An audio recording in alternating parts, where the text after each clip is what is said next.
Uy, recording in progress, me dice a mí. Sí, a mí me lo dice, pero en castellano.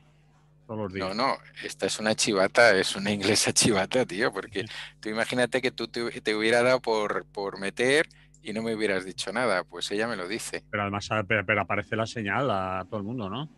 Y por Ya, escrito pero arriba. pero por si acaso no me doy cuenta, me lo dice. Vale. A mí me suena recording in progress. Bueno, pues a mí me lo dice en castellano. Anda, Pero me río, se está grabando. Bueno, vale, vamos a la radio, ¿vale? venga. Uy, no sé qué he hecho, tío. Ahora, va, Todo bien, vamos. todo, todo guay. Emily Cortavitarte, ¿qué hay? Buenos días. Buen día, ¿qué tal? ¿Cómo estamos? Por aquí andamos. Vamos a ver. Primer tema.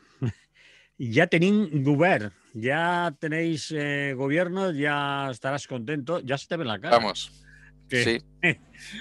ya todo prácticamente andado. Sí, durante nos hemos tirado 3 meses sin gobierno, hemos sido una absoluta anarquía Sí. y además no nos hemos dado cuenta ni de que no teníamos gobierno ni que vivíamos en la anarquía. Pero bueno, al margen del cachondeo, pues ahí estamos. Bueno, pues En- dale las vueltas que quiera. Aquí no hemos hablado prácticamente nada. Simplemente hemos dicho, bueno, ya se han repartido la tarta, que los de Junts han apretado mucho y se han llevado las mejores consellerías, Salas. etcétera, pero Bueno, también han tenido que dejar alguna pluma, pero bueno, vamos a ver, tú vamos, cuéntalo. vamos a explicar. Sí, en primer lugar, decir que el pleno de investidura empieza esta tarde a las 4 de la tarde y que previsiblemente por las mayorías que se van a dar, entre otras cosas porque no he oído, y luego entramos más a fondo, ninguna crítica desde la CUP,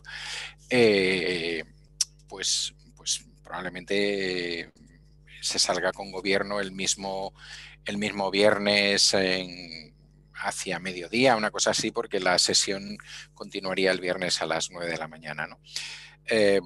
Caso de que se produjera algo extraño, pues habría una segunda sesión que seguramente que sería el lunes y ahí con los votos de Esquerra y de Junts per Cat Junts per Catalunya habría más que suficiente. Pero ¿quién podía hacer el extraño? No, podría hacerlo porque yo sí conozco a alguna gente dentro de la CUP que está un poco tocadilla, no porque en realidad la CUP estuviera planteando que no se pudiera dar un acuerdo en el que también estuviera Junts, sino quizás por algunas declaraciones que ha hecho Junts respecto al pacto. Quiero decir, ahora aquí hay dos pactos, ¿no? Es decir, uno primero que hizo Esquerra Republicana con la CUP y uno segundo que ha hecho Esquerra Republicana con Junts. Sí. Entonces, los dos pactos tienen algunas diferencias y el día que fue presentado el segundo, realmente el importante, el que tiene peso suficiente como para obtener una mayoría parlamentaria suficiente, bueno, el día que fue preguntado por el tema el representante de Junts, que no era otro que Jordi Sánchez, pues él dijo que había cosas del acuerdo entre Junts y la CUP que a ellos no les cuadraban, ¿no? Lo que Entre todo el la mundo... CUP y Esquerra, te refieres. Sí, entre la CUP y Esquerra, sí. Aunque dijo que ellos también habían tenido conversaciones muy discretas con la CUP para explicarles, ¿eh? En todo caso, si quieres, en eso entramos un poquito Vale, después. vale, Vamos a vale. explicar ahora cómo queda el panorama y luego explicamos un poco las geometrías variables que hay por ahí. Bueno, el caso es que ese pacto es, vamos, cualquiera lo puede leer, está publicado en algunos de los principales diarios, no únicamente catalanes, sino del Estado, bueno, los que han querido publicarlo, por ejemplo, está en público, se puede entrar y encontrarlo. Ese pacto ha sido aprobado, por un lado, por el Consell Nacional de Esquerra, lo cual ha creado un cierto descontento entre determinada gente de Esquerra que pedía que se les hubiera hecho una, consulta, un referéndum. Una consulta, una cosa por el estilo. Sí. Y por otro lado ha sido aprobado por Junts per Cat, que para lo que quiere se muestra muy así, en una consulta. Decir, porque no deja de ser sintomático, porque a veces nos consideramos... no menos, ¿no? Pero consideramos que no tenemos la fuerza suficiente, etcétera, etcétera, pues decir que Junts per Cat ha dado la exigua para mí cifra de 6.528 afiliados en el conjunto del territorio catalán. Bueno, eso lo tenéis vosotros en un sindicato de nada. Bueno, exactamente. Eso lo tienen algunas confederaciones y lo superan y lo triplican, y tal. Pero bueno, de esos parece ser que han votado 4.000 y algo, y de esos 4.000 y algo, pues su 83% ha dicho que sí, como no podría ser de otra manera. Vamos, porque no podría ser de otra manera. Os digo la pregunta, porque es curiosa. La pregunta es no das apoyo al acuerdo de gobierno, tal, sino que la pregunta es, traducida al castellano, dice, ¿das apoyo al acuerdo con Esquerra Republicana? Fíjate que aquí no hay nadie más. Con Esquerra Republicana para poner en valor el 52% del voto independentista. Esa era la pregunta. A la que uno tenía que decir sí o no. Vale. Bueno, y entonces vamos de la pregunta, que como veis tiene una serie de adjetivos en algunos sitios, muy interesantes, a lo que dice el acuerdo. ¿Vale? Entonces, que fue firmado el lunes y presentado públicamente, con esas cosas que se explican de nos hemos pasado todo el fin de semana negociando en masías lejanas y tal. Jordi Sánchez pidió un permiso penitenciario que se lo dieron y entonces nos hemos visto de manera discreta para que no nos siguierais los periódicos. Es cierto que ha habido ahí 3 días de silencio bastante absoluto o prácticamente absoluto por parte de los dos partidos, los grandes partidos, ¿no? Bueno, cosas curiosas de ese documento, cosas interesantes de ese documento. Se plantea con bastante claridad el referéndum de autodeterminación acordado con el Estado, lo cual, bueno, no sé cómo calificarlo, pero diríamos que ahí estaríamos más en el mundo de Esquerra, ¿no? Es decir, esa sería quizás una de las cosas en las que podríamos decir que Esquerra, o la valoración que se hacía desde Esquerra. Eso también significa que no habrá otro 1O. Es decir, que... Efectivamente, eso significaría, en principio, que hay un compromiso entre estos dos a no hacer la DUI, o la DIU, es decir, la declaración unilateral, la DUI, perdón, declaración unilateral de independencia. ¿Qué se da a cambio, por decirlo de alguna manera? Porque os explicaré 4 o 5 elementos del acuerdo y veréis que es compensatorio, ¿no? Por decirlo así, para que nos entendamos. Pues que el proceso de alguna manera se dice que Esquerra Republicana quiere mantener el proceso de negociación con el gobierno central o con el Estado, a veces con el Estado, a veces se dice España, a veces gobierno central, bueno, estas cosas, pero que en todo caso esta negociación debe recibir el aval del Parlamento. Es decir, que en este caso podríamos decir que no de la manera como lo pretendían, pero que en buena medida Junts le dice a Esquerra, tú ve negociando, pero cuando tengas algo, cuando llegues a algo, nos lo pasas y entonces en el Parlamento decidimos si eso es válido o no. Es decir, la famosa de alguna mesa manera... Sí, yo creo que no quieren estar en la mesa como partido. Pero quieren controlar lo que ahí se negocia. Pero quieren controlar, exactamente. Y entonces hay como un compromiso de que a 2 años tiene que haber ya tiene que hablarse del tema, ¿eh? Si el gobierno Sánchez sigue mareando la perdiz y dice, oh, pues quiero que las rosas sean rojas y que no me pongáis nada amarillo, no sé qué, y eso dificulta y tal, es igual. O sea, a los 2 años traernos aquí algo al Parlamento que nosotros decimos, pues esta es una vía agotada, como les gustaría decir, Sí, o esta no es una vía agotada o lo que sea, ¿vale? sí. Tercer elemento, se sigue con el asunto de la acción internacional. No se, en el texto no se clarifica o no se cuantifica o no se cualifica de la manera que seguramente le hubiera gustado a Junts per Cat, con esa idea de que el Consell por la República en el exilio sería el representante de la acción internacional y demás, pero sí que arrastra también, es decir, hay como una especie de punto intermedio, ¿no? Se arrastra también esa idea de que bueno, esos partidos, el gobierno catalán, etcétera, tienen que seguir haciendo presión a nivel internacional de mire usted, en Escocia les van a dejar votar, aquí no, en Quebec se han hecho 2, bueno, este tipo de cosas, ¿no?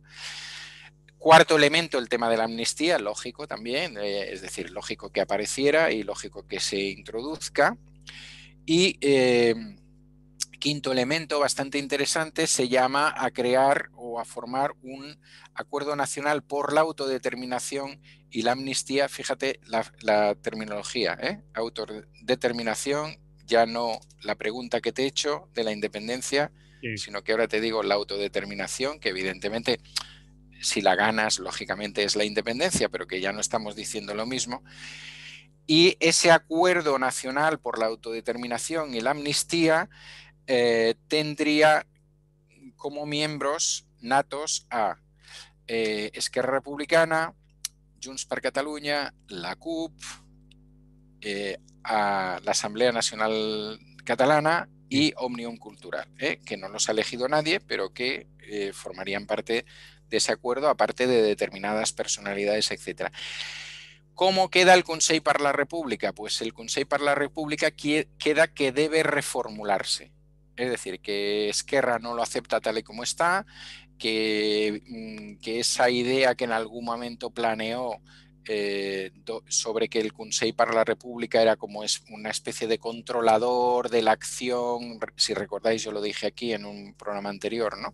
Pero podía repetir lo que es el Consell per la República, porque mucha gente no Sí, sabemos ahí. el ¿Qué es? Consell per la República... ¿Quién lo ha elegido? ¿Cómo se ha formado? ¿Y qué pinta? Un poquito así. Bueno, el Consell per la República, sí, sí. Estas son las cosas graciosas que tiene la política en Cataluña. Sí, sí. Es decir, aquí a la iniciativa privada, por ejemplo, abro un paréntesis, luego lo cierro y luego lo explico, ¿vale? Vale. El paréntesis sería, por ejemplo, cuando Jordi Sánchez sale en rueda de prensa para explicar las diferencias que tiene con algunas cosas que se han pactado con la CUP, él dice, porque claro, la iniciativa social y ciudadana en Cataluña es muy importante y por tanto nosotros estamos, sí porque lo público sea fuerte, pero no únicamente porque haya lo público, ¿no? Entonces, a eso se le llama eso, acción, actividad social y ciudadana, y entonces pues se pueden producir cosas tan graciosas como que el Consell per la República es una iniciativa privada, es una iniciativa privada del señor Puigdemont y de otra serie de señores y tal, algunos de los cuales están en el exilio y otros son como Lluís Llach o no sé quién o no sé cuánto, que en un momento determinado se autoproclaman, ¿vale? Se autoproclaman. Y entonces eso... mismo, como la película Sí, sí, Monty sí, sí. Python, que es el rey de los... Sí, más, bueno, claro, tienes que tener un determinado pedigrí. Luego ese Consell por la República, como ya también os expliqué, puede hacer una especie de carnets que te sirven, según ellos, para descuentos en algunos sitios y tal, que luego algunas de las empresas han dicho que ellos no piensan dar ningún tipo de descuento y tal, pero bueno, tú tienes un carnet del Consell de la República como que eres catalán y ese tipo de cosas. Vale. Entonces, esa cuestión que estaba ahí, que era una de esas ideas geniales del señor Puigdemont y de su equipo, bueno, yo creo que ha sido uno de los elementos que ha creado mayor tensión. Fíjate lo que te diría, pienso que es uno, no, no el único. Es decir, el otro elemento evidentemente era la negociación con el gobierno central, que unos creían que no hacía falta hacerla porque ya estaba claro que no y tal, y que en todo caso la negociación empezaría cuando dieran la amnistía, bueno, ese tipo de estira y arronsa que se dice en catalán. Y bueno, pues ahí estaba la situación, ¿no? Entonces, claro, ningunear totalmente al Consell per la República era muy complicado para Junts, porque evidentemente se trata de su presidente honorífico, etcétera, etcétera, y darle la importancia que Junts quería, pues era imposible para Esquerra, o sea, era inimaginable, ¿no? Entonces, pues se ha buscado pues una cosa que no sé cómo llamarla, bueno, una salida airosa, ¿Cómo se reparte el pastel, ¿no? Lo que tú decías. Bueno, no sé si tienes preguntas sobre eso que he dicho hasta ahora No, hasta o... ahora voy enterando. Vale, a ver. Vale, pues ¿cómo se reparte el pastel? El pastel de las... Bueno, en principio dentro del gobierno, tal y como viene el acuerdo, solamente van a estar Esquerra Republicana y Junts per Catalunya, es decir, la CUP no va a participar del gobierno, ¿no? Que era una posible incógnita que estaba por ahí, a pesar de que desde la CUP ya se había dicho en varias ocasiones que no pesaban entrar, pero como también sabéis, os he explicado más de una vez, hay un sector que sí cree que se debería estar, ¿no? ¿Qué sector Bueno, es? eso, Te pregunto. bueno, ese sector, por ponerle siglas, sería el sector cercano a Pobla Lliure, ¿eh? al partido Pobla Lliure y bueno, determinados sectores de la CUP que piensan que, bueno, pues que hay que estar en esos gobiernos para ayudar al proceso independentista y todo lo demás.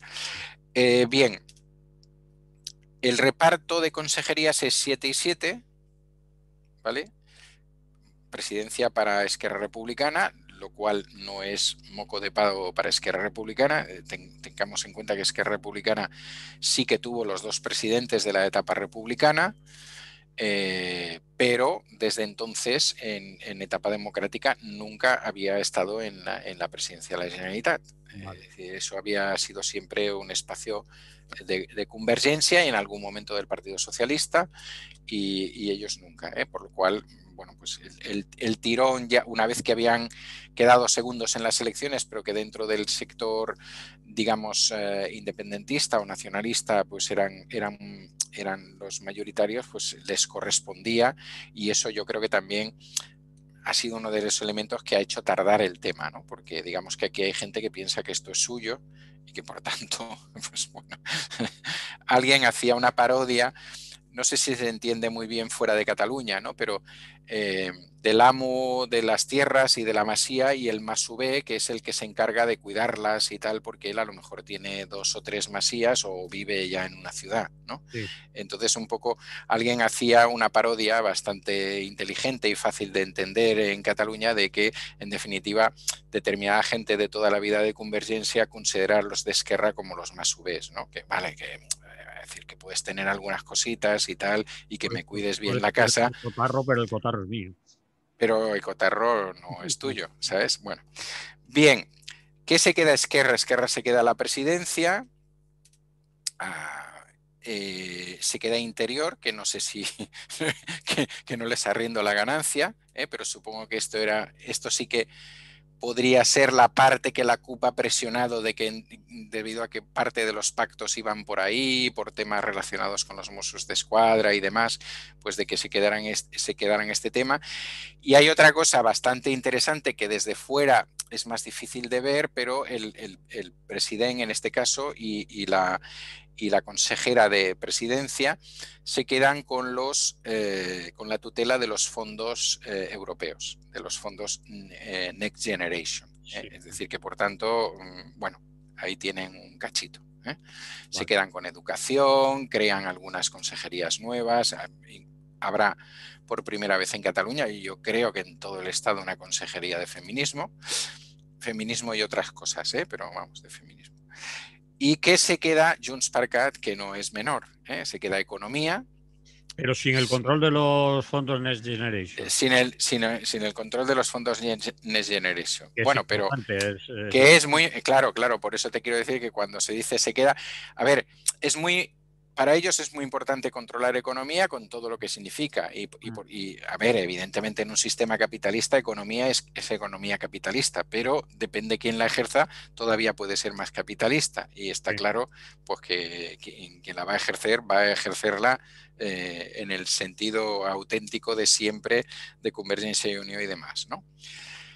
Se quedan con salud, que es sanidad en el resto, ¿vale? Y este es uno de los grandes temores, evidentemente, porque cada vez que esa consejería la ha desarrollado y especialmente a partir de la experiencia del señor Boy Ruiz en la etapa de MAS, ¿no? Que fue el que inició todo el proceso de privatizaciones, externalizaciones, etcétera, pues es un tema que da pánico, que da absoluto pánico.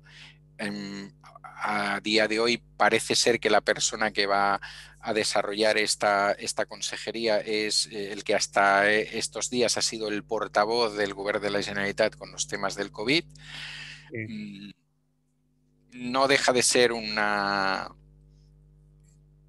no deja de responder a ese esquema que os he dicho antes del Jordi Sánchez, ¿eh? Ese esquema de está muy bien lo público, pero bueno, De que es todas maneras, en sanidad hay que también indicar que la sanidad en Cataluña desde siempre no es la no, misma que conocemos, por ejemplo, aquí en el País Valenciano o en el resto del Estado español. Siempre ha estado muy privatizada a base de consorcios, sí. externalizaciones, fundaciones, etcétera, etcétera.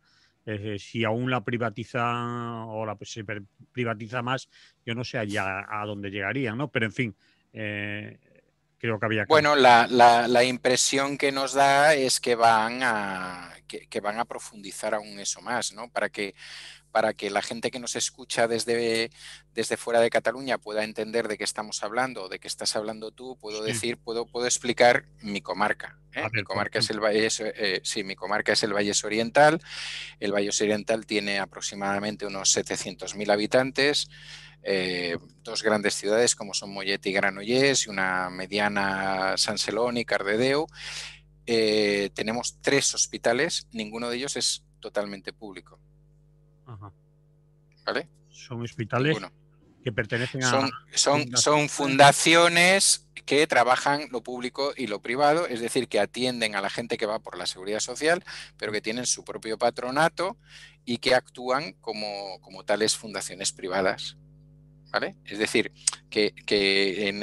por poner un ejemplo, en el Hospital de Granollers tú encuentras habitaciones y demás que están abiertas y que evidentemente son habitaciones para gente que llega por la seguridad social y eso es mayoritario, a partir de lo cual la seguridad social le paga un dinero a esa fundación y luego por otro lado tienes la auténtica fundación del hospital en la cual están pues los grandes y las grandes mentoras de la comarca, las grandes empresas de la comarca, etcétera, que tienen sus mutuas, sus cosas e incluso, llegado un momento, pues sus habitaciones reservadas.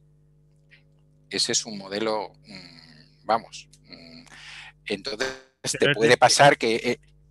es de sí, sí, siempre así, es de hace mucho tiempo, bueno, ¿no? evidente, a ver, es cierto que el tema de las mutuas en Cataluña, las mutuas sanitarias, ¿no? Sí, Era muy potente desde hace mucho tiempo, es decir, sí. mucho antes que en el resto del Estado, evidentemente, y esas mutuas evidentemente han ganado mucho dinero, han podido construir hospitales propios. Por ejemplo, pues el Hospital de Cataluña es un hospital absolutamente privado y bueno, pues con una alta tecnología y una cosa por el estilo está en la zona de Sant Cugat, más o menos, y como ellos otros.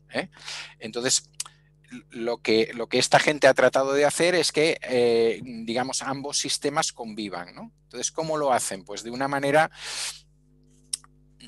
¿cómo lo explican? ¿No? Lo mismo que intentan hacer en la educación, que todavía no han llegado, pero no han llegado a esos niveles, pero que lo hicieron a partir de la ley de educación, para que lo entendáis, ¿no? Es decir, aquí se hace aquello de, bueno, como todos nos entendemos y lo que queremos es que esto funcione, pues yo le llamo Sistema de Salud Catalana a todo, ¿vale? Y Vale, le llamo Sistema Educativo de Cataluña a todo.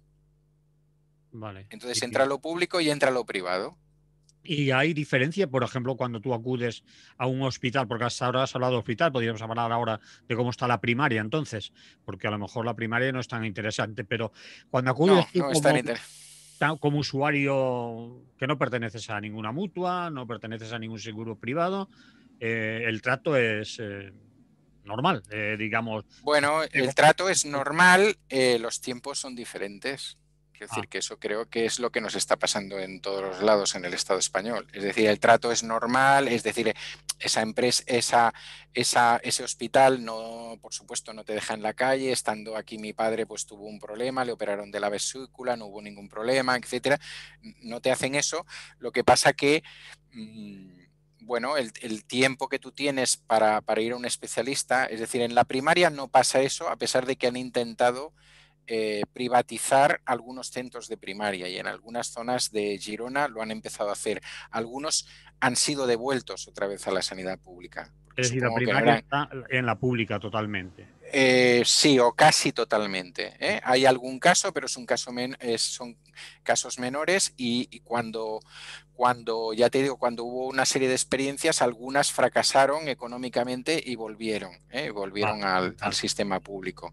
vale. En el caso de la primaria, se le dio la gestión a profesionales.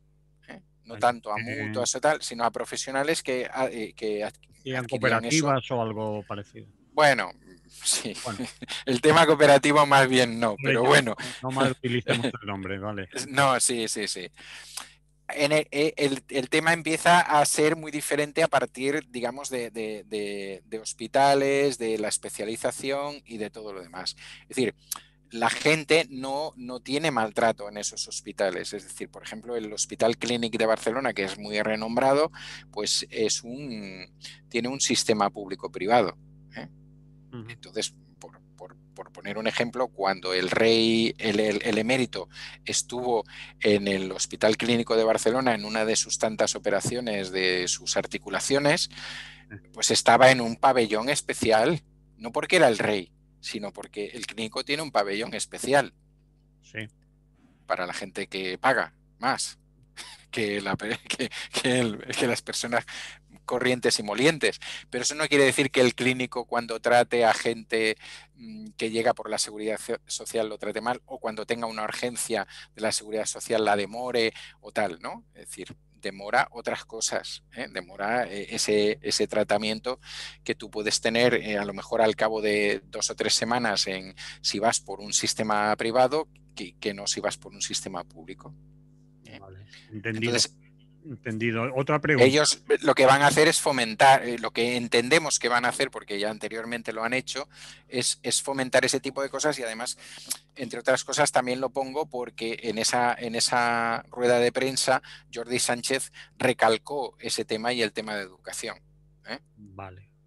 Vale. La otra pregunta que te quería hacer, quizás por deformación profesional, en ese sentido, tú vives en una comarca, has dicho el Vallés Oriental, Sí, eh, tiene 3 hospitales, pero la sanidad, digamos, privada, semiprivada, la sanidad catalana tiene un reparto equitativo, los servicios por comarcas, por localidades, todos tienen un servicio suficiente, es decir, hay hospitales para todos a las distancias adecuadas, o hay comarcas que interesan más a la gestión privada y allí monta hospitales buenos, muchos hospitales, y hay zonas alejadas o dispersas, de población más dispersa, que tienen que hacer muchos kilómetros o no tienen los sí. servicios, o es un hospital con menos especialidades o menos aparataje, etcétera. Eso es, pues, ¿cómo está? Sí, bueno, digamos que el sistema público, que también puede ser derivado de la etapa franquista, ha tenido una tendencia a los grandes hospitales, y a los grandes hospitales situados en las grandes ciudades o en las grandes capitales de comarca, las más... Entonces, a ese nivel, en general, son hospitales reconocidos, buenos, es decir, que en los rankings estos que hace, hasta ahí no hay ningún problema. Pero comarcas menos pobladas y tal, bueno, ese tema está más chungo. Es decir, en lo que es el cinturón de Barcelona no, porque siempre hay hospitales públicos de referencia, varios y varios importantes, pero claro, una vez que te sales de la circunvalación de Barcelona, vamos a hacerla lo más extensa posible hasta que te llegue a los 4 millones de habitantes aproximadamente. El resto, esos 2 millones de habitantes que quedan, si están cerca de la capital de provincia o una segunda capital importante, yo diría que podrían estar en unas condiciones de igualdad, y si no, ya no. Vale. Es decir, habría zonas, por poner un ejemplo, hay zonas de las comarcas de Lleida que su distancia a un hospital de referencia es una distancia que yo creo que no cumple ningún parámetro de una sociedad moderna ni europea, ¿no? Ninguna cosa por el estilo. Y que en Y caso de entonces, urgencia se verían apurados. Un infarto, sí, bueno, a ver, existen servicios de ambulancia, todo este tipo de cosas, si hace Claro, falta varios helicópteros y todo este tipo de cosas, pero evidentemente ya no te sé asegurar cuánta gente se queda por el camino en una situación de estas, pero sí te puedo decir que su hospital de referencia puede estar en muchos momentos a más de 50 kilómetros. vale. Bien, hay ¿eh? otras zonas de la península que también Sí, a ver, sufren lo pero mismo de lo que llaman la España despoblada o todo eso. exacto, pero te quiero decir que aquí se supone que hay, o que debería haber suficiente riqueza, que hay suficiente Producto Interior Bruto y que hay suficiente dinero en los presupuestos de la Generalitat como para que eso no pasara, ¿no? Sí, Es decir, o debería ser, o como para que eso se intentara compensar. ¿eh? vale. Y en muchos momentos eso no se compensa. O, por ejemplo, por poneros un ejemplo que a mí me parece especialmente dramático, ¿no? Como sabéis, el tema de los abortos legales pasan por la consideración de que los médicos los acepten, estén dispuestos, no Sí, sean objetores, no sean objetores. objetores. Entonces, bueno, pues justamente ahora que hablábamos de comarcas de Lleida, ha habido toda una gran pelea del movimiento feminista porque resulta que hay zonas extensas en las cuales todo el mundo es objetor. Y entonces esas mujeres debían desplazarse a otro lugar de Cataluña para poder plantear el tema del aborto, ¿no? Entonces parece que lo que os estoy hablando es una cosa del tercer mundo, pero no es primer mundo, clarísimamente. Entonces, bueno, pues eso es un problema de planificación. No puede ser que a la sanidad pública se le pase que toda la gente que tiene, que todos los médicos y médicas que tiene en una determinada zona, resulta que todos son objetores. Habrá que decirles que tienen que cambiar de sitio, que no puede ser que todos sean objetores, ¿no? Entonces, objetoras. Entonces, bueno, me imagino que más objetores que objetoras, por supuesto. Entonces, bueno, pues este tipo de cosas aparecen cada 2 por 3, ¿no? Lo cual significa, ¿por qué? Pues entre otras cosas, porque ha habido esa tendencia a pasar muchas cosas a los servicios privados, ¿no? Es decir, en cuanto antes te hablaba de mi comarca, por ejemplo, en mi comarca ninguno de estos 3 hospitales tiene un aparato suficientemente potente de radiología, perdón, La radioterapia. de radioterapia. Y lo que hace el sistema público es desviarte a un centro privado de Barcelona. Pero esta comarca y la comarca que está por encima, que es Lusona, Capital Vic, que seguramente que os suena, y que si esta tiene 700.000, la otra a lo mejor tiene 500.000 de habitantes. Entonces tienes 1.200.000 personas aproximadamente, o 1 millón de personas que sí necesitan radioterapia por el sistema público, pues tienen que ir a un centro privado de Barcelona. No solamente que se paga ese centro privado, sino imagínate que tú no quieres viajar a nivel individualmente, cogerte un taxi, una cosa por el estilo, entonces imaginaros todo el sistema de ambulancias, los pagos, etcétera, etcétera. Es decir, está claro. hay cosas, y claro, y este tipo de cosas, bueno, son al final un negocio, ¿no? Sí. O sea, aparte de un problema para la gente que sufre una situación de este tipo, pues es un negocio, así de claro. Muy bien, hemos aclarado mucho el tema de la sanidad porque sí, has pillado porque aquí a alguien que le interesa. le Me parece interesa, bien. pero tú ibas ya por diferentes puntos. No, yo iba diciendo eso, es decir, que, bueno, ¿qué puede pasar? Es decir, un poco para ultimar, ¿no? Es decir, ¿qué puede pasar a partir de aquí? O sea, ¿qué cosas? Bueno, la primera cuestión, y la más importante, al menos de entrada, va a ser qué va a pasar justamente con esos aspectos más sociales del pacto entre Esquerra y la CUP. La Esquerra dice que ellos van a defender a muerte esos pactos, bueno, que entre otras cosas llevaban pues la dedicación, el aumento bastante considerable del presupuesto dedicado a la atención primaria, o por ejemplo solucionar, sino totalmente en buena medida, todo el tema del interinaje en la educación, las sustituciones y demás en la educación, etcétera, etcétera. Claro, evidentemente sabemos que esto choca con los programas de Junts de siempre, ¿eh? Entonces vamos a ver qué pasa ahí, porque además Junts no se ha escondido. Ya os digo que en esa primera rueda de prensa de presentación ellos han dicho no exactamente que no estaban de acuerdo, sino que ese era un pacto de Esquerra con la CUP, que ellos iban a intentar respetarlo en la medida de lo posible, pero que tenían posiciones diversas, ¿no? Divergentes con respecto a ese tema. Entonces, bueno, ahí vamos a ver. Vamos a ver qué pasa con eso y las tensiones que eso pueda crear o no.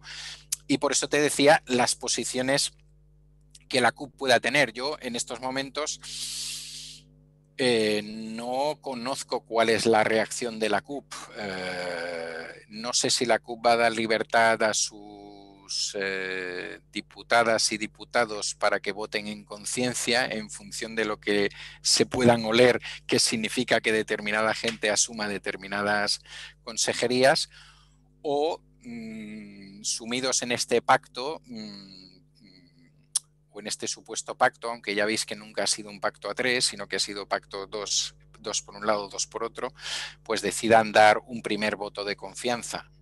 No, eso es una de las incógnitas que quedan a esta hora de la mañana con respecto a lo que puede pasar esta tarde a las 4. En Esa ese sería. sentido, sobre la CUP sí que se había comentado algo en el que la CUP había avisado, entre comillas, lo de avisado a Esquerra, diciéndoles que ellos habían pactado con Esquerra y que dejarían de prestar su apoyo o votarían en contra o crearían problemas, si quieres, en el momento en que Junts hiciera alguna de las suyas, que ellos no se responsabilizaban para nada del pacto Esquerra-Junts, que ellos tenían un compromiso Sí. únicamente con Esquerra.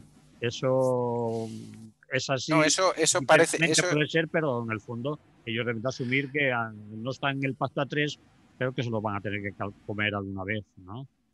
Claro, bueno, ellos en el acuerdo con Esquerra tienen el compromiso de Esquerra de hacer una valoración anual de la gestión. Valoración anual, es decir, de convocar un pleno extraordinario en el Parlamento anualmente en el que el presidente explicaría la situación y demás. Ahí sería el momento en que la CUP podría votar en contra y, por tanto, dejar a Esquerra y Junts ya no con mayoría absoluta, sino con una mayoría simple. Es decir, ese podría ser el momento.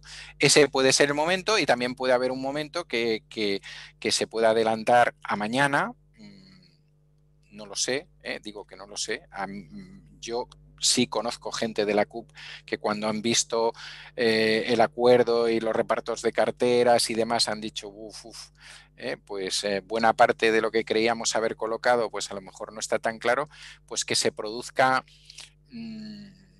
una votación no todos a una, sino que haya abstenciones y pueda haber algún voto en contra y alguna cosa por el estilo. Es decir, que no que de alguna manera se vote o voten a favor los suficientes para que justamente se supere la barrera de los 67, ¿no? Bueno, Bien. y luego, ¿qué más? Dos incógnitas más. ¿Qué va a pasar con el PSC y qué va a pasar con Comuns? Porque hay que entender, en primer lugar, en el caso de Comuns, hay que saber que Esquerra Republicana, cuando le parecía que, llegado un momento, le pareció que era imposible llegar a un acuerdo con Junts, empezó a negociar con Comuns la posibilidad de un gobierno entre Esquerra, Comuns y la CUP, o con el apoyo de la CUP. Lo que Comuns dicen es que había bastantes cosas avanzadas, que se han quedado ahora compuestos y sin novia y que ya vamos a ver. Por otro lado, evidentemente, tanto Comuns como el PSC están haciendo buenas migas con Esquerra en el Ayuntamiento de Barcelona, ¿no? Entonces, bueno, vamos a ver. Se van a tener que negociar unos presupuestos a corto plazo. Entonces, vamos a ver cuál es el papel que estos dos partidos, vamos a llamarles de izquierda, pueden jugar en esto. O si pueden, o si esa cosa que yo ya os expliqué cuando acabaron las elecciones, y es que si mirábamos el tema entre derechas e izquierdas en el tablero tradicional institucional, no ahora dejémonos de cómo sería para nosotros éticamente la izquierda y demás, pero en ese tablero, pues evidentemente la victoria de la izquierda era abrumadora.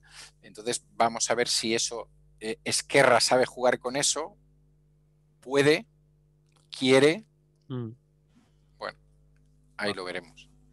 Muy bien. ¿Dejamos ahí el asunto? Sí, sí, sí. Bueno, pues vámonos a otro tema. Vamos por el minuto 40 y pico del programa. Bueno, es lo que tiene, ¿eh? Y es que no hablé la semana pasada. Bueno, pues ahora no puedo hablar. Por mi culpa. No, es Tenía culpa otras. de nadie. No, bueno, quiero decir, sí me ha salido una cosa muy, muy cristiana. Y quiero decir, porque tenía otras cosas que hacer y entonces me... Vale. Vamos con un tema que quizás esté también muy de actualidad. Crisis migratoria y amistades peligrosas.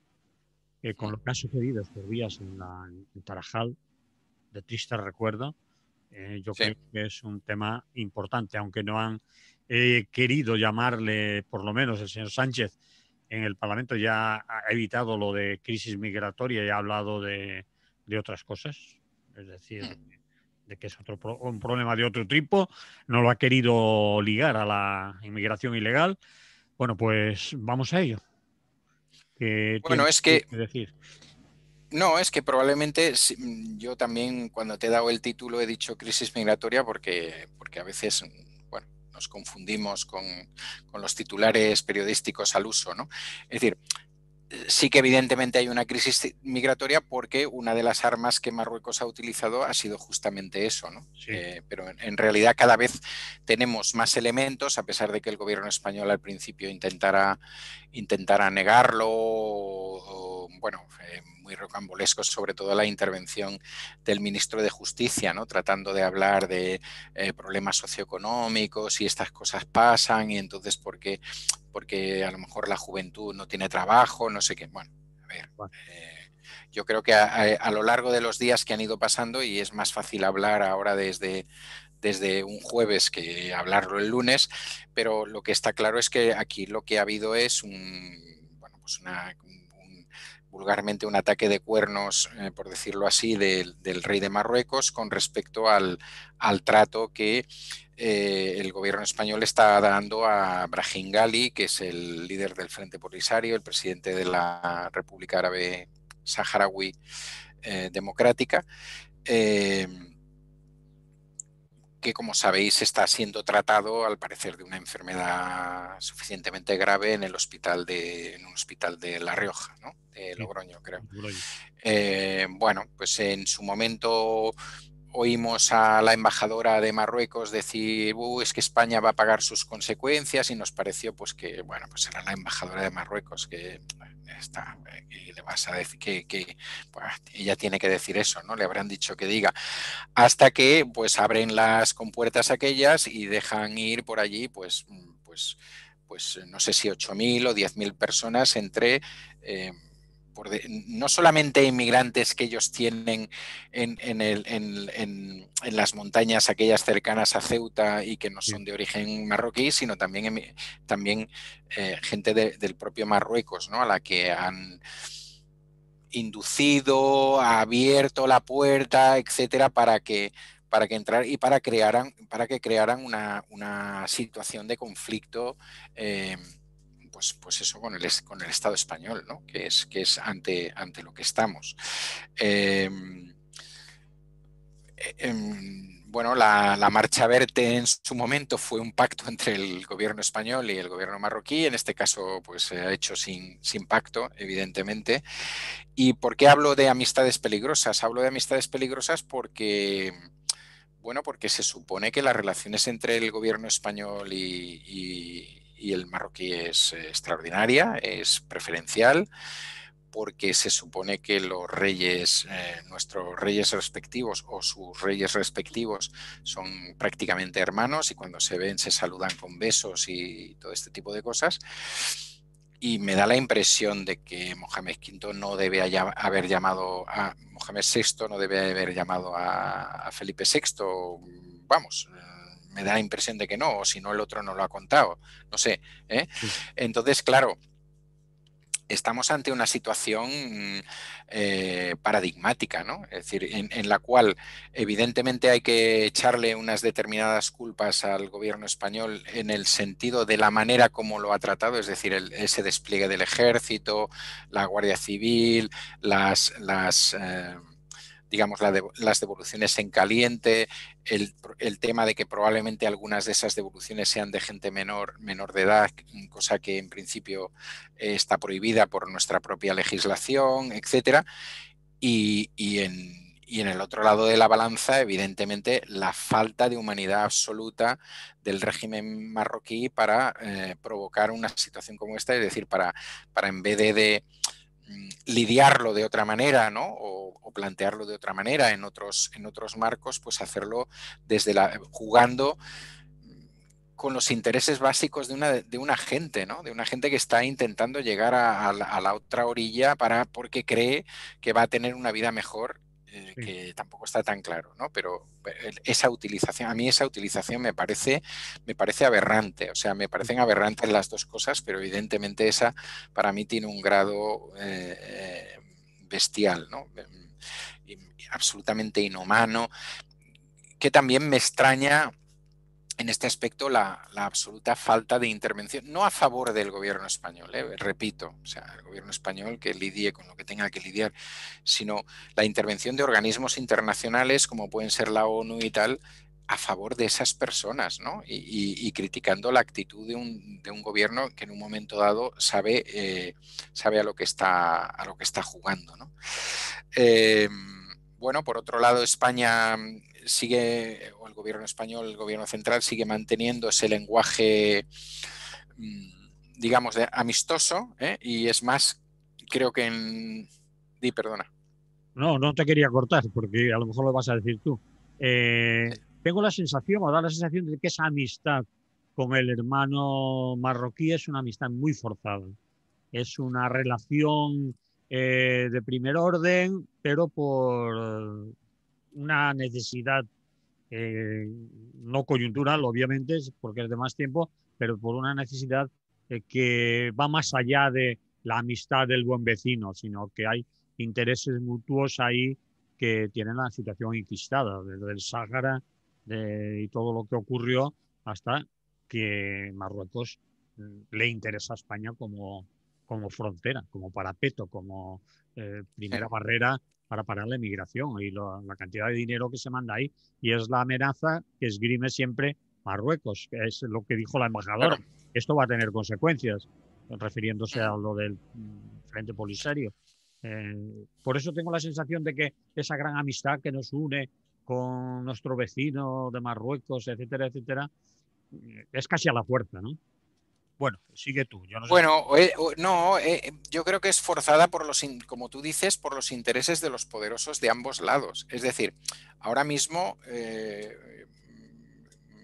decir, al gobierno español y a determinada gente que mantiene esas teorías respecto de la inmigración le interesa que el gobierno de Marruecos sea, digamos, una frontera segura para impedir el paso no solamente de los mismos marroquíes, sino de otras zonas del Magreb y por supuesto, la parte de toda la zona subsahariana y demás.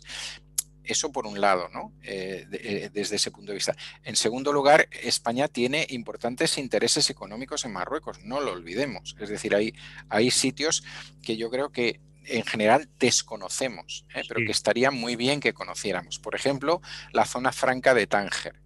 Es decir, si eh, si alguien desde España viaja a Marruecos porque va de vacaciones o de otra cosa o porque quiere, yo le recomiendo que visite la zona franca de Tánger. Verá la cantidad de empresas españolas que antes estaban aquí, que ahora están situadas allí, la cantidad de gente que está trabajando allí en las mismas situaciones que a veces nos lamentamos de ver en Camboya, en Vietnam, en países asiáticos. Es decir, bueno, y ahí tenemos, pues eso, desde capitalistas españoles con sus empresas a el papel que determinados bancos españoles cumplen en esa zona. Hay que recordar que Tánger es ahora mismo uno de los puertos principales del Mediterráneo, al nivel de que puede ser Valencia o que puede ser Barcelona. Y decir que ahí el papel del capitalismo español es un papel fundamental. Entonces, bueno, pues existen esos intereses. Desde Marruecos, ¿qué hay? Pues si España es amiga, es una manera de introducir determinados productos agrícolas o de otro tipo, es una manera de que una parte de su población pueda ganarse la vida, llamarlo esto como queráis, pues haciendo ese tipo de cosas. Es decir, es lo típico, ¿no? Es decir, si los campos de fresas de Marruecos eh, son propiedad de una determinada empresa española, eso al final es un producto europeo, es un producto de la Unión Europea, entra y pasa, porque es así. Y si en eso tenemos a no sé cuánta gente ocupada, o si, por ejemplo, la mayor parte del textil español se ha ido a Marruecos, pues evidentemente tenemos a un mogollón de mujeres, especialmente mujeres, ocupadas en largas jornadas o en medias jornadas y que, bueno, llevan algún sustento a casa y tal. Bueno, es decir, el interés que Marruecos tiene por España es evidentemente ese interés, ¿no? De que vayan allí determinadas inversiones y tal. Ahora, ¿aquí qué ha pasado? Pues aquí qué ha pasado es por en medio se ha colado el tema del Sáhara Occidental y el tema del Frente Polisario.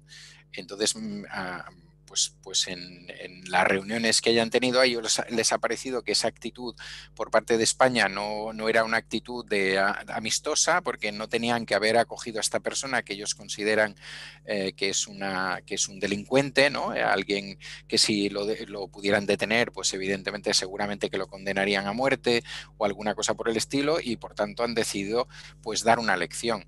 Probablemente había alguna cosa más, algo que no había llegado. Pues es posible porque, entre otras cosas, en lo que ha pasado en estos días es que el Consejo de Ministros ha aprobado una inyección de 30 millones de euros para el tema de la migración en el caso de Marruecos, ¿no? A lo mejor se han dado las dos cosas, es decir, encima ponen en un hospital a nuestro principal enemigo, al Brahim, y además, pues, oye, llevan un retraso de unos meses con aquello que nos dijeron que nos iban a pasar. Bueno, pues todo puede haberse juntado, ¿no? ¿Qué más cosas decir de esto? Pues decir que tenemos una oposición absoluta, bueno, que el gobierno tiene una posición absolutamente miserable, ¿no? Es decir, que un señor como Casado salga en la televisión diciendo que él ya lo decía porque siempre se había hecho, que la primera visita del presidente del gobierno era al rey de Marruecos y y que este no lo había hecho, me parece alucinante, ¿no? Es decir, parece alucinante que alguien que se llena de banderas españolas de España y te diga es que el presidente del gobierno, después de hablar con el rey de España, tiene que ir a hablar con el rey de Marruecos, ¿no? Eso por parte del PP y por parte de Vox, bueno, Claro. pues que este señor diga que son miembros del ejército los que han entrado y que él se coja un avión y se largue para allá, pues mira, la verdad, lo más divertido que he leído, y me parece muy divertido, es un tuit que venía a decir lo que está haciendo Abascal es un efecto llamada, porque si los marroquíes se enteran que ese señor no ha trabajado nunca y lo que está cobrando y que es parlamentario, pues a lo mejor todo el mundo decide venir, ¿no? Mm. Y ya la última, que me parece ya el remate y que yo creo que es una explicación de en qué situación estamos viviendo. Y que en esta no sé si es tan conocida por parte de la gente y tal. Y es que el juez Pedraz de la Audiencia Nacional Sí. ¿eh? ha abierto procedimiento contra el líder del Frente Polisario. El Es que que está me en el parece, hospital, el que está en el hospital. sí, el que está en el hospital, que me parece alucinante, ¿no? Esa oportunidad que tienen determinados jueces estrellas para actuar en determinados momentos y siempre en una misma dirección, ¿no? Es decir, una persona que la tienes en un hospital, que tienes unas acusaciones. O sea, tú fíjate si este hombre no tendrá acusaciones de familiares de víctimas del franquismo, que no ha podido hacer nada el hombre, ¿eh? No le ha dado ni para abrir un procedimiento. Y ahora resulta que tiene 3 o 4 acusaciones que yo no niego, ¿eh? O sea, no voy a poner la mano en el fuego por alguien que es presidente de la República Árabe Saharaui y que a lo mejor evidentemente han cometido determinados Vale, delitos de lesa humanidad, etcétera, etcétera. vale. No porque sea saharaui, sino porque es una cosa normal en los estados o en los pretendidos estados, ¿no? Estados y gente que pretende crear un estado. Pero digo, ¿tú crees que este es el momento para que tú abras esto y que incluso hayan enviado policías a entrevistarse con él para decirle si estaba en disposición de declarar? O sea, vosotros pensáis, quienes me escucháis, que este es el procedimiento de la justicia que tenemos en este país, actuar con esta rapidez ante todas las situaciones de un presunto delito, de verdad, vamos, es que es una cosa, bueno, que nos demuestra un poquito la pantomima en la cual vivimos, ¿no? Ahora, algunos tertulianos de pedigrí te pueden decir que los tiempos de la justicia son independientes y que es una casualidad. Y vamos los papanatas entre los, y no lo queremos, ¿no? Bueno, vamos a ver, entre otras cosas, este hombre ha entrado aquí con otro nombre. Claro. Es decir, el juez Predraz tiene 2 motivos. Haberse enterado por la prensa, que es un método muy particular de enterarse, Sí. y a través de ahí actuar, o haberse enterado por los servicios de inteligencia españoles, lo cual sería tremendamente divertido. ¿Eh? Que los servicios de inteligencia españoles hubieran advertido a un juez de la Audiencia Nacional: mire usted que tenemos aquí al presidente de una república que nos parece que tiene con usted 2 o 3 casitos ahí que le ha venido unas acusaciones. Fíjate tú la cantidad de gente que nos ha sobrevolado, que ha parado en aeropuertos españoles, que estaban buscados por la justicia internacional y que no los hemos encontrado nunca. Y mira tú qué casualidad, a este hombre que además está en Logroño, que no ha ido a un hospital de Madrid en plan discreto, ni de Barcelona, ni de tal, pues le encontramos. Anda que no. ¿Eh? Bien, Qué pues divertido. sí, así lo vamos a dejar para que la gente Muy bien. piense y hoy, Sí, esta lo semana piense. lo pensemos entre todos y la semana que viene volvemos a hablar. ¿Eh? Emily, Muy bien. Pues venga, un fuerte vale, abrazo, cuidaos mucho lo y intentamos. mucha salud. Hasta luego. Hasta luego, salud. Salud. Bien, ya tenemos fuera de la radio y ahora nos vamos también de aquí, ¿no? Ujú. Porque no tenemos muchas cosas que decirnos. No, porque nos las hemos dicho antes. Sí, Yo voy a llamar ahora, nos hemos dicho antes de empezar, yo voy a llamar ahora a Manolo, para Vale, vale. comentarle de ese tema. Espera, que pare la grabasao. Sí.